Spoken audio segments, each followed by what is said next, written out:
All right, how's everyone doing today? Good. All right, good to hear, good to see. So, as a reminder, please be working on the take-home lab this week. Well, you can work with your classmates, but it is for you to do outside the class. I hope that the email I sent out was helpful, both for remembering the rules and for knowing where to find it. Any questions about anything before we get started today? Yes? Yes, we can. So, that particular question, this is number 2 from the chapter 3 quiz. It's the question that asked you to compare the weight of a person to the force of gravity that a nearby mountain was exerting on them. Let's see if I actually load it up real quick just to get a sample on the screen.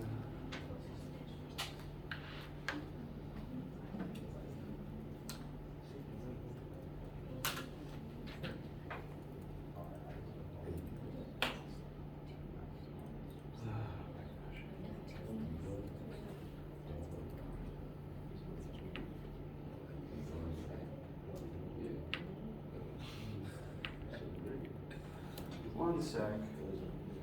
But she keeps forgetting who I am every 30 minutes.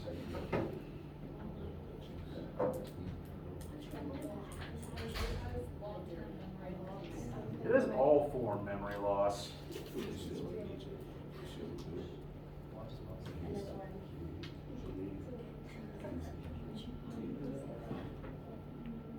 At this point, Dory could be the chief of Guess Who.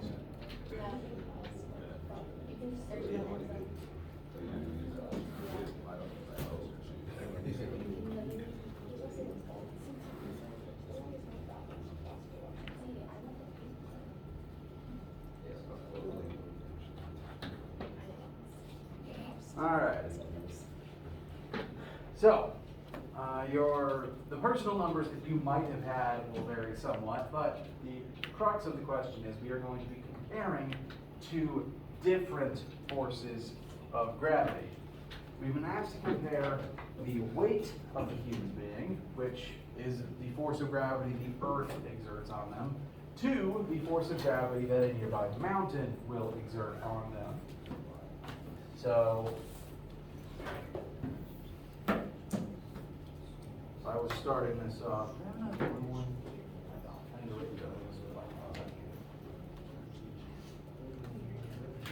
Force of gravity, Earth.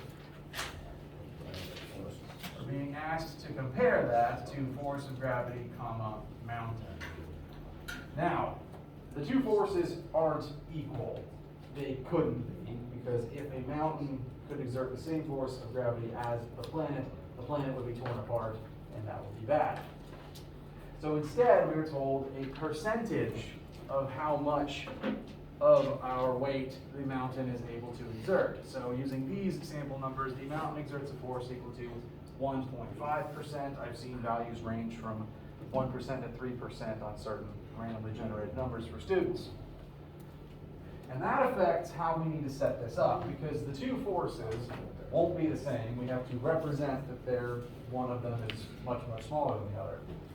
So the way I recommend doing that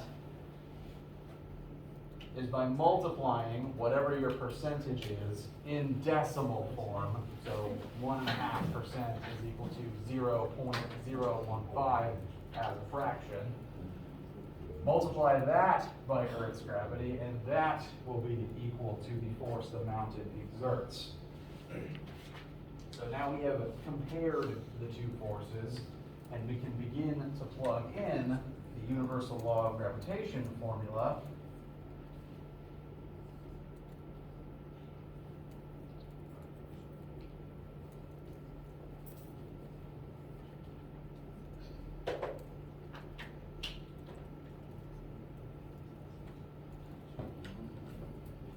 Start trying to solve for the one unknown that we want.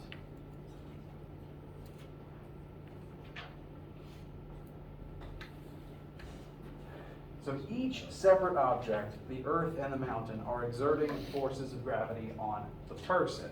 So if we were finding each one separately, universal law of gravitation would ask us big G times the mass of the person times the object in question's mass divided by how far the two centers of mass are apart. So for each of the FG's in this previous statement, I've replaced that with the universal law of gravitation formula. But specifically, for force of gravity Earth, that's going to be big G times the person's mass times Earth's mass divided by Earth's radius squared, because the person is standing on the edge of planet Earth. On the mountain side, the force between the human and the mountain will depend on big G, the person's mass, the mountain's mass, the thing that you've actually been asked for, and the distance you're standing from the mountain squared. Across the two sides, there's technically two things we don't know for certain. I consider mass of Earth and radius of Earth to be constants that you can look up. They hopefully should be in your notes by now, but just in case, mass Earth is 5 points. I always question. Say that again, sorry. 9.8. Thank you. Times 10 to the 24 kilograms. And Earth's radius is 6,370 kilometers, not meters, kilometers. You can keep this in your notes. You can refer back to them at any point. You're also allowed to Google them if I fail to list them in a question. So we know those things, and we're told how far apart we're standing from the mountain. The only two things left are the mass of the human being and the mass of the mountain itself. And it's up to you to solve for the mass of the person. Sorry. The mass of the mountain is what you've been asked to solve for. Now, this question was hands down the harder of the two on the quiz. And because of the way that because of the way Achieve grades, I apologize, because the way that Achieve grades, whether it's kind of all or nothing, if you just got number 2 wrong for any reason, then you get a 50 on the quiz, which isn't fair, and I don't like that. So if you've already completed the quiz, I want you, if you've already completed the quiz and you didn't get the question right in Achieve's eyes, I want you to email me your work and I can readjust your point score. Because if this was like a test question, you'd get partial credit for every single thing you wrote down. So, email me your work, email me an explanation of what you did, what you understood, and all of that I can go back and use to raise your score up from the 50 that Achieve thinks you are. Does that help? All right.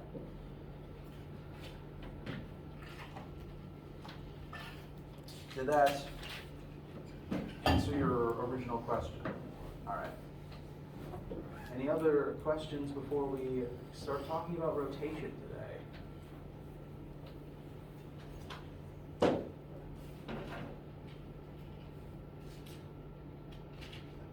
All right. Well, then let us,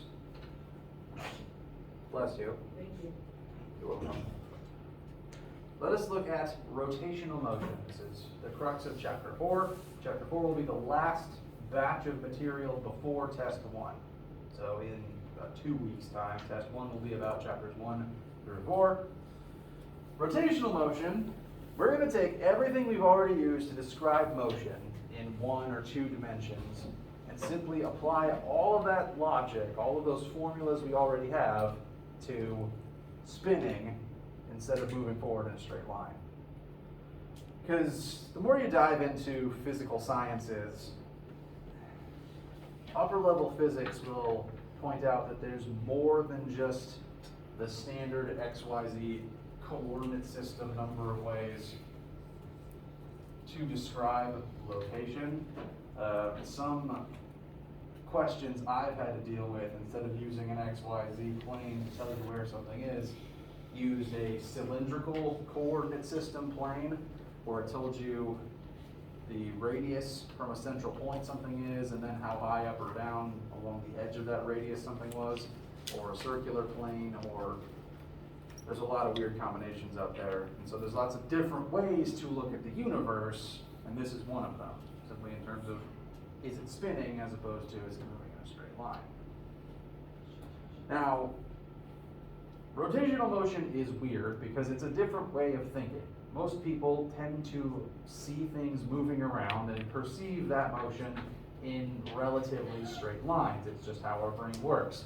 There's a reason that the x, y, z coordinate system is the most common way to describe where something is in three-dimensional space. We like to think in terms of straight lines. So rotation can be a weird way of thinking. It can be weird to switch from the straight lines or the linear world into the rotational or angular world.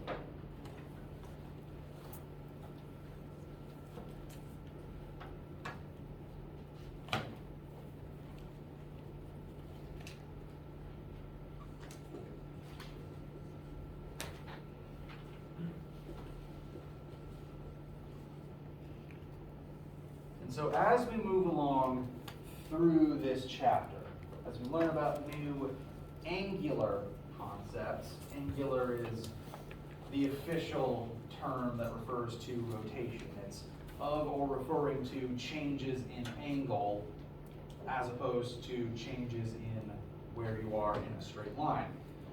As we learn more angular stuff, I'm going to direct you to its linear counterpart that we've already discussed. As we've talked about all the ways that things move and all the things that affect motion in straight lines, we're going to apply all of that logic, all of those concepts to rotational angular counterparts instead. And so as we go through this chapter and I start filling in this table with angular and linear counterparts, the analogy that I like to use is that we're going to kind of look at two different parallel universes at the same time. You know the sci-fi trope where there's a parallel evil timeline where everyone's mean and has a goatee? It's going to be a lot like that. The angular world is basically that. We have all the linear stuff, and now we're going to look at its weird, spinny, parallel universe counterparts. How do you feel so far?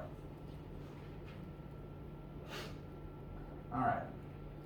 First thing, the first linear motion thing we talked about, linear meaning of or referring to straight lines.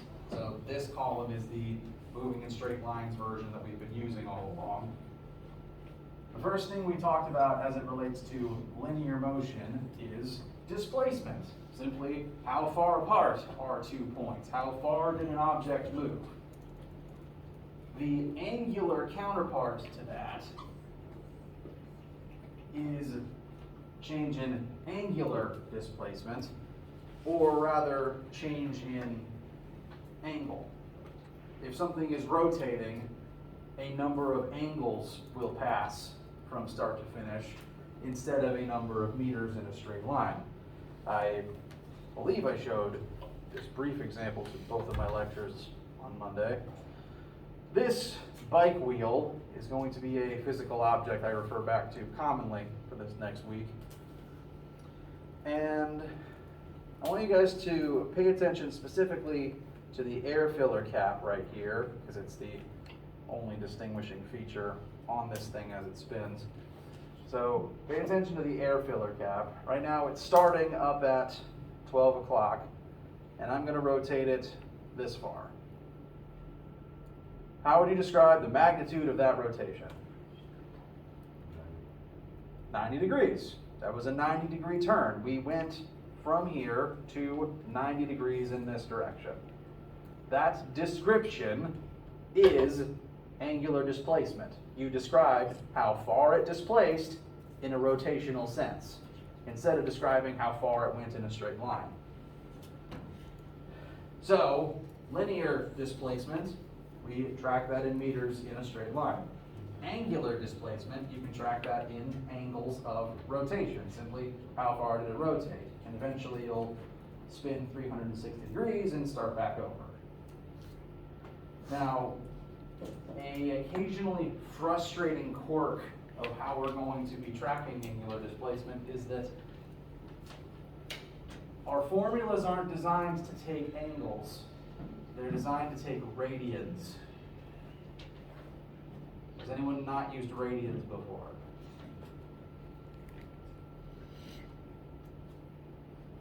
Okay, I hope that means everyone has used radians before. I'm going to pull up an image that, depending on your history with high school and middle school geometry, may or may not be traumatizing.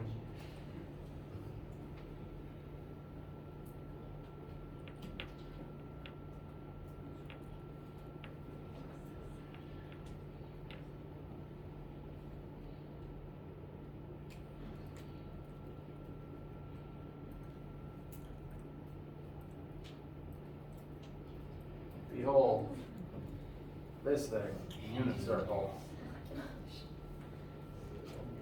I'm showing you this simply to remind you of the relationship between degrees and radians. Functionally, degrees and radians are just two different units of the same thing. It's like the relationship between meters and feet, or seconds and hours. They are both a measure of angle. If we start at the 0 line on this unit circle, we can see that we're at 0 degrees and 0 radians elapsed. As we spin over to the 90-degree line, we've moved 90 degrees, and that radians equivalent is pi over 2 radians. You can keep spinning around. 180 degrees is pi radians. 270 degrees is 3 pi over 2 radians. All the way at 360 degrees is 2 pi radians. This statement is commonly referred to as the conversion between angles and radians. Again, they measure the same thing. You can convert cleanly between them. Actually, I'll put this in the other corner.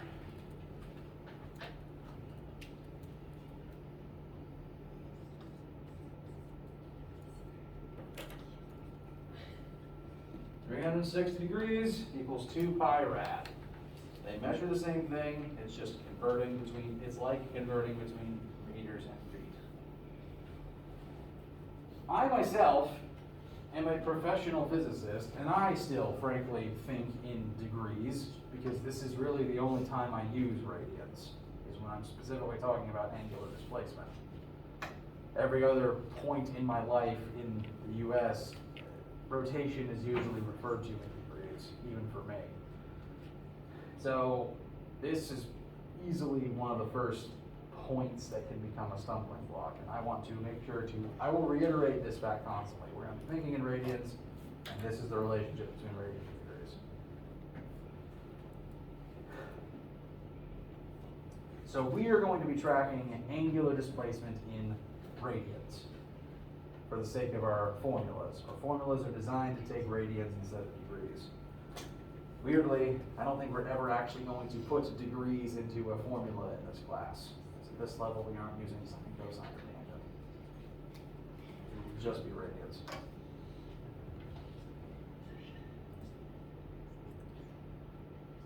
So, when things spin, we can talk about how far they spin by saying how many radians it spun. This is in comparison to talking about how far something moved in a straight line in meters. So that is the first pair of linear angular counterparts. What are the next two linear motion concepts we talked about? Think back to the very beginning of the class, think to the very top of your formula sheet. We had displacement. What were the two things that came after that?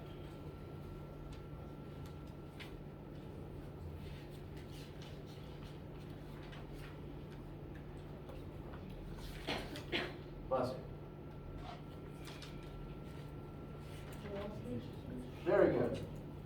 After displacement came velocity. Displacement is how far something goes. Velocity is how fast it was moving as it went there. What came after velocity? Very good. So not just how fast you were moving, but the change in your velocity. These are the first three things we talked about. And they have angular counterparts too, because if you can displace angularly, you can do so at a specific speed. You can measure how fast a wheel is rotating. As a quick example, this angular speed is much slower than this angular speed. So simply the speed at which it rotates is a measure of angular velocity. And frankly, whenever you are in a vehicle, that machine, a vehicle with wheels, that machine measures angular velocity for you, because all cars I've been in have an RPM gauge, which stands for rotations per minute. That is a measure of angular velocity. It tells you how many times the wheel rotates in an amount of time, which is angular displacement divided by time. That's angular velocity. So linearly, linear velocity is linear displacement divided by time. Angular velocity, which has its own unique symbol, because of course it does, angular velocity is defined as the change in angular displacement divided by time. Yes? Is that meant to look like a W, or is it just a weird symbol? It's both, actually. It's technically a lowercase omega. And now, I am not a Greek scholar in the slightest. Uppercase omega is the inverted horseshoe. Lowercase omega is a Snidely Whiplash mustache.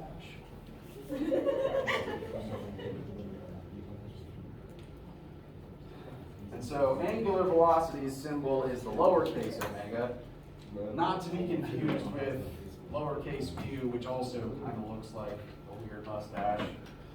Oh, really? How do you tell the difference? Well, at least for me, this mustache points upwards, mu points downwards. Oh, I see, okay. Sorry, I was Now, my brain has a quirk of fusing words together, like I turned rho and momentum into romentum, and J and impulse into gympulse. We've got M, mu looks like an M, so that's straightforward enough. Lowercase omega looks like a W, so my brain turns that into womega. But again, that's a me problem. Angular velocity, its symbol is the lowercase omega, and it's defined as a change in angular displacement over change in time. Between these two things, can you see how the same logic applies? It's still displacement over time, it's just a question of meters or radians. As a result, linear velocity is measured in meters per second. Angular velocity, since we're going to divide radians by seconds, will be measured in radians per second instead of meters per second. I can actually include the units up here. This is measured in rads. This is measured in rads per second.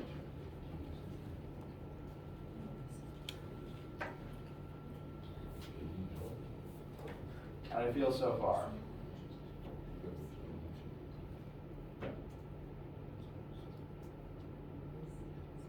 Okay. Now, like I said, when when an automobile tells you RPM, rotations per minute, I feel like I'm running out of voice space.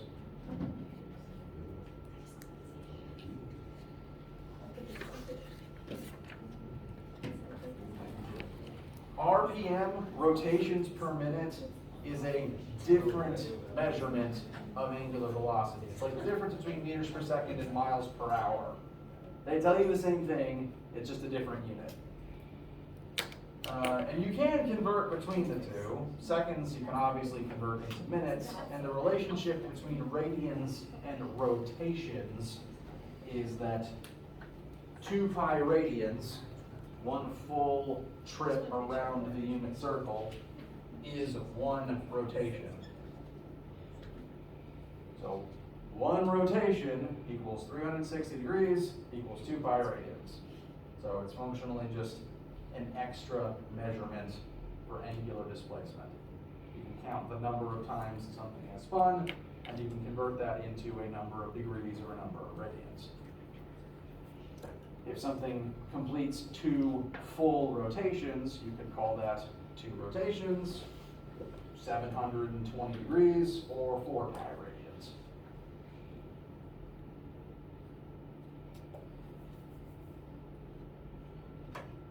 All right, so angular velocity, sorry, let me rephrase.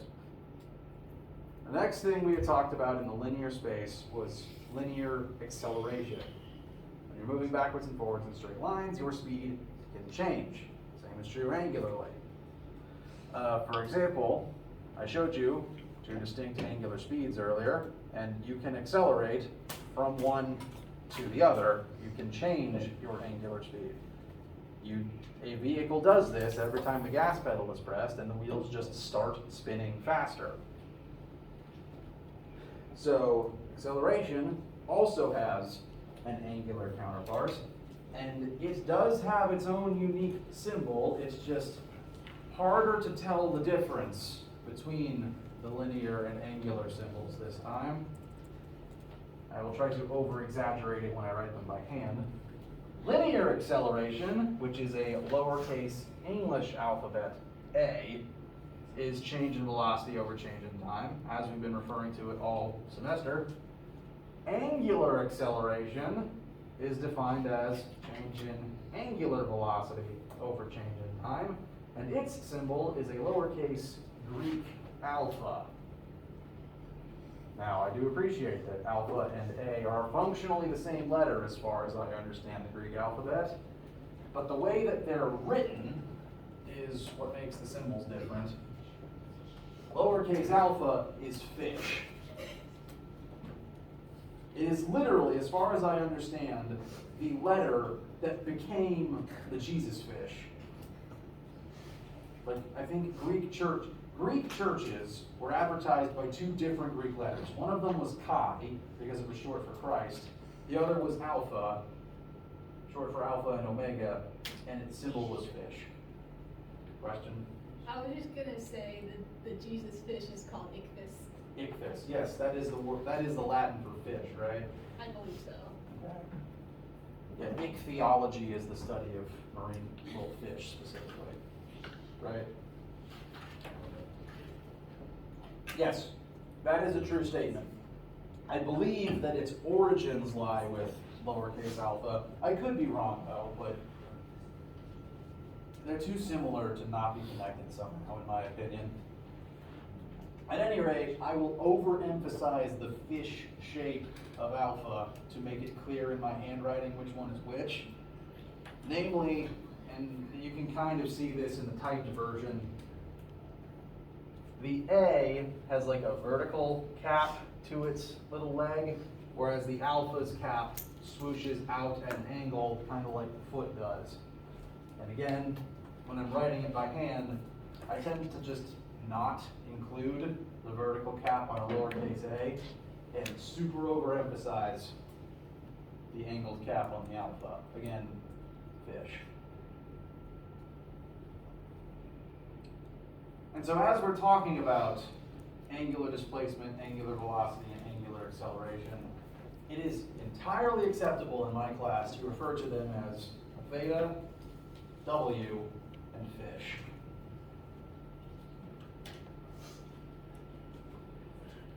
Now, again, same logic still applies. It's still acceleration, it's still change in velocity over time. But instead of meters, we're working in radians. We're dividing radians per second by seconds.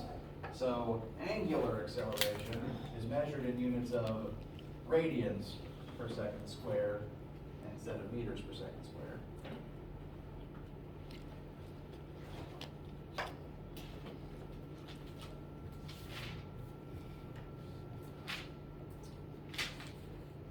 Questions thus far, or concerns thus far?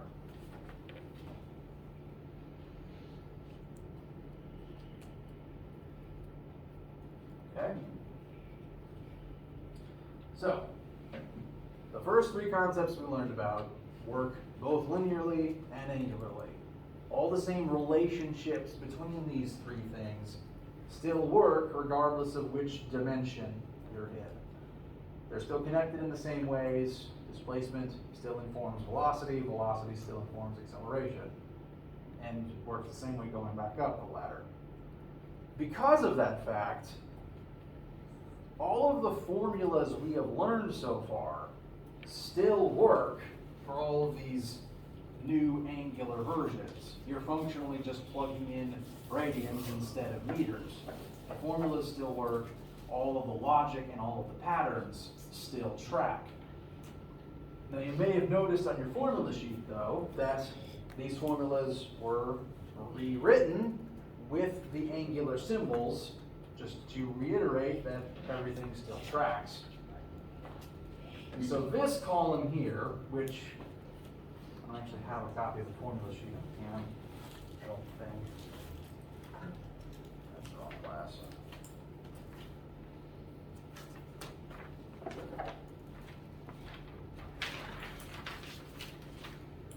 And that's just incomplete.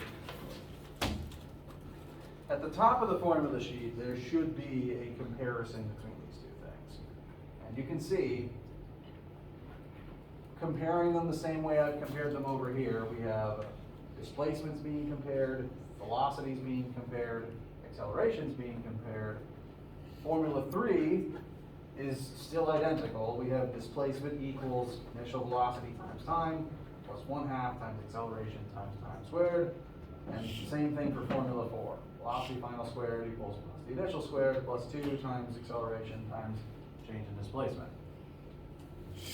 All the same logic and relationships between these two things tracks. So other than the new symbols and the fact that we're working with radians, there's not actually a whole lot to have to newly memorize. So a lot of the questions and relationships will be drawing on old stuff, which is why I wanted to start with these rotational topics. So I don't treat these really as new formulas. However, I do have 3 things that could be considered new formulas for you. I'm going to refer back now to the parallel universe analogy where we've been living in the normal universe and this is the mustachioed evil mirror twin universe. In all those sci-fi movies and TV shows, there's always some bridge, some portal that can take you back and forth between the two worlds. And we have conversion equations that will allow us to literally convert back and forth between linear and angular. These 3 formulas exist so that you can take a linear concept and turn it into its angular counterpart, and vice versa. If you say, have a wheel, and imagine that this is attached to a bike or a unicycle and that it will, work and allow you to roll forwards. If you were to pedal this bike or unicycle, the wheel would begin spinning and you would begin moving forwards at the same time. In this particular case, both the linear and angular worlds are connected. They happen at the same time. The wheel has to be rolling for it to move forwards. And so its angular speed is intrinsically connected to its linear speed. Its linear displacement is intrinsically linked to its angular displacement. The farther forward it moves, the more times it will rotate. The faster it rolls, the faster it rolls forwards. So the linear and angular are connected. The values are directly linked. The accelerations too. We can start at a standstill, and if we speed up, we accelerate both linearly and angularly at the same time. These formulas represent the relationship between those two things. And the relationship depends entirely on the radius of whatever object is doing the spinning. Bless you.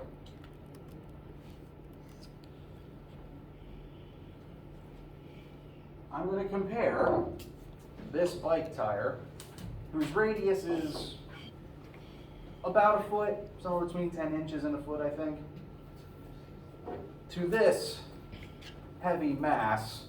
This is at least a kilogram, and namely, its radius is dramatically reduced. It's just smaller. Now, I can do my best to spin these things at the same rate. I can cause them to both spin at a rate of 1 radian per second as close as I can. If they're spinning at the same rate, if I'm literally causing them to just rotate together constantly, would they roll forwards at the same rate? Would they cover the same distance in the same amount of time? No. This tire, since it's got a bigger radius, 1 rotation for it will cover more distance than 1 rotation for this thing. And I can prove that, actually. On the bike, we are going to go through 1 full rotation, and we're going to prove it's 1 rotation by just watching the air gauge, the air filler cap. It's going to start up here at 12 o'clock, and we're going to go through, I'm going to start right here at my mouse, and we're going to go from 12 o'clock all the way back around to 12 o'clock again. So in 1 rotation, the bike made it here. Now let's try a much smaller object. To track 1 full rotation here, I'm going to use the slit in the bottom. So we'll go through 1 full rotation, and we're done. Because its radius is smaller, its circumference is physically less, it just does not move as far in a single rotation. And that's why radius is the conversion factor between the 2 sides. The bigger the wheel, the further it will go in smaller rotations. So, these translations formulas say, and I apologize for this, some textbooks use S for linear displacement. That is a mistake that I didn't alter before I presented this slide the other day. I apologize. Well, it's not really a mistake, it's just an inconsistency with how I've been referring to it. And for that, I apologize. This S is meant to refer to linear displacement. And the reason that S will come up sometimes in your formulas is because this is the same geometric formula for arc length. If you remember that from your geometry classes. It's literally just the arc length formula. If you rotate 20 degrees, this formula tells you the arc length, the edge of the circle that would cover for that 20-degree rotation. Did I say 20? Anyway. And at least in geometry, S refers to arc length, and that's why it's written that way up here. But we are going to use it as linear displacement. Linear displacement equals the radius of the wheel times its angular displacement. Linear velocity equals the wheel's radius times its angular velocity. Linear acceleration equals the wheel's radius times its angular acceleration. As long as you know the radius, you can freely convert linear back and forth into angular.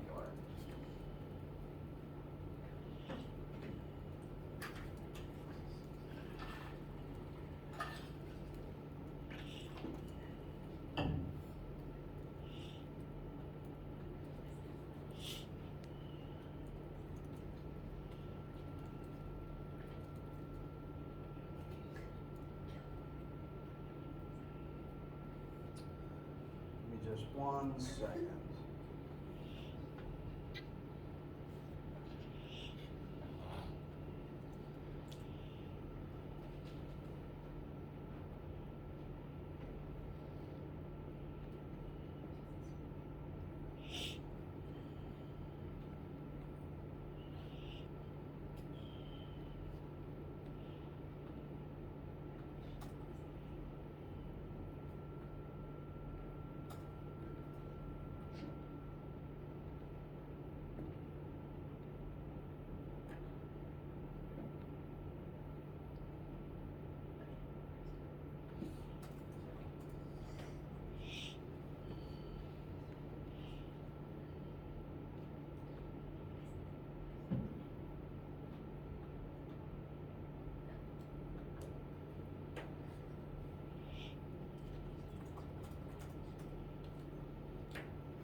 Bless you.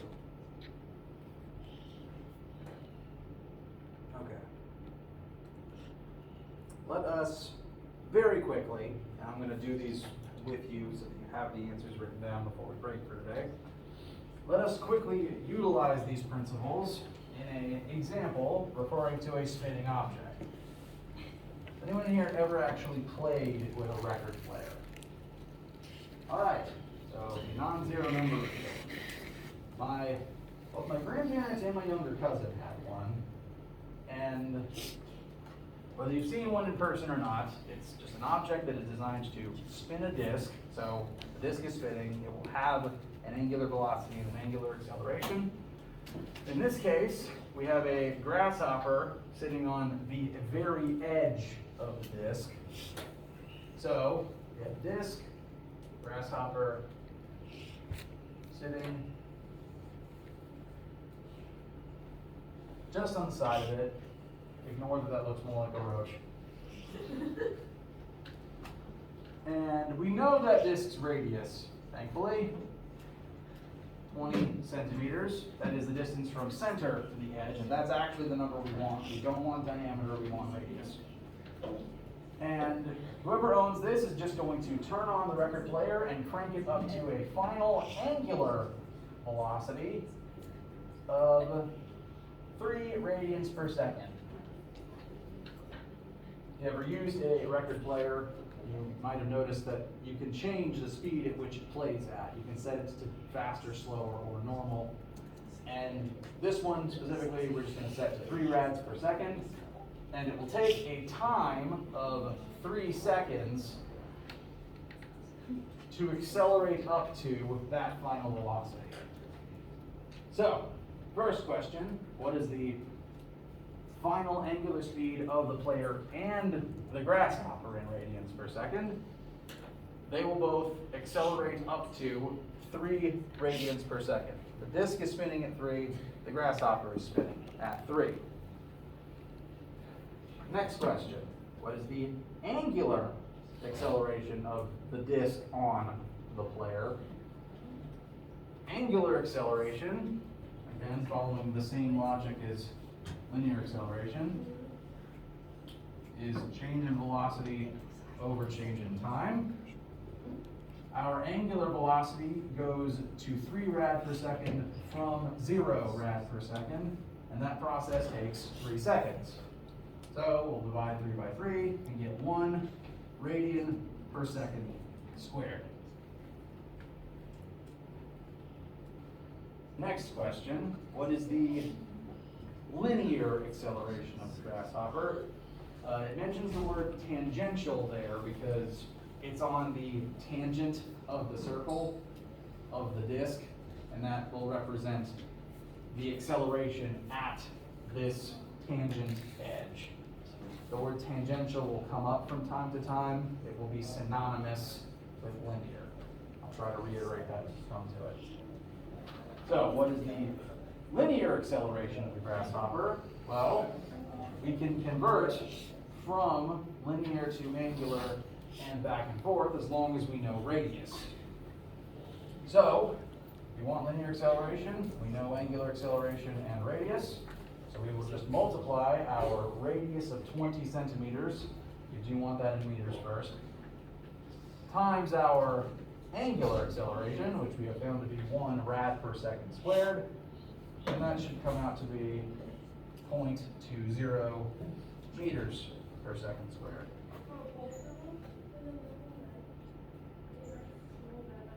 And then lastly, what is the final linear velocity of the grasshopper?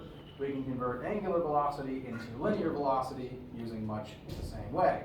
We multiply the radius times our final linear speed of 3 rad per second, and that can tell you the final, that's the final angular speed, 3 rad per second, and you can find the final linear speed, so that'd be 0.3 meters per second. How do you feel so far? What's our last question again? Yes, sorry.